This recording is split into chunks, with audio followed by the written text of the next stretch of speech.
Yaakov is on his deathbed, so he gathers his sons around him so that he can give them blessings. Reuven's the firstborn, so he goes first, and things start off sounding good, and then they take a turn.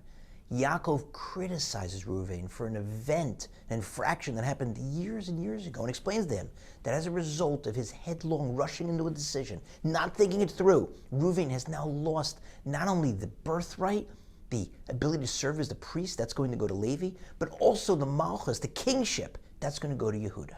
If you go back and look at that scene, you'll see something interesting. What had happened was that Yaakov's wife Rachel had died. And so Reuven expected that Yaakov, his father, would move his bed from Rachel's tent to Reuven's mother Leah's tent, but Yaakov didn't do that. Instead, he moved his bed into Rachel's maidservant Bilhah's tent. Reuven got offended on behalf of his mother, and so he moved his father's bed from Rachel's tent to his mother Leah's tent. And that's what Yaakov's criticizing him for. But if you go back and look at that original scene, we're told at the end of the scene that Yaakov, Yisroel, the name that God gave him, Yisroel heard what had happened.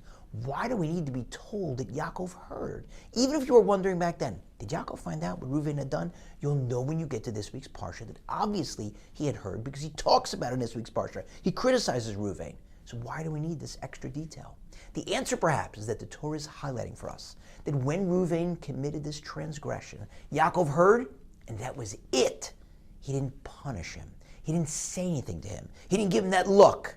I'll see you later, buddy. Nothing. Not a word. All he did was hear, and that's it. And maybe that's why he's referred to as Yisrael, his higher level name, the name that God gave him. Because you talk about a master of emotion, of self-control, not to say a word. What a lesson for us as parents or as people in positions of authority that often have to give critiques.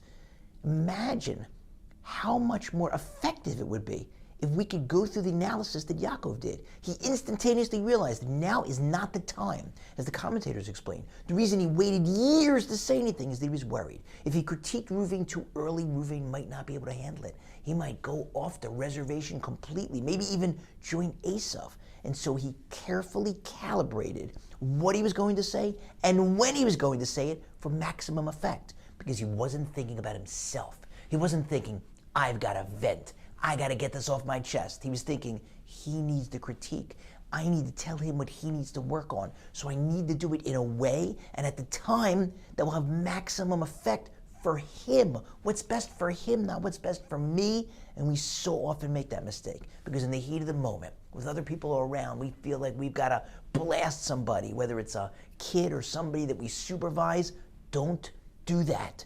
Don't say a word. Listen and wait and think it through, and don't say anything until the right time, which could be in an hour or a week or a month or years, as it was in Yaakov's case. Exercise the self-control and think, if I'm giving a critique, it should be for that person so that they'll benefit, so that they can improve, not to make myself feel better. Follow Yaakov's lesson. It's a powerful one.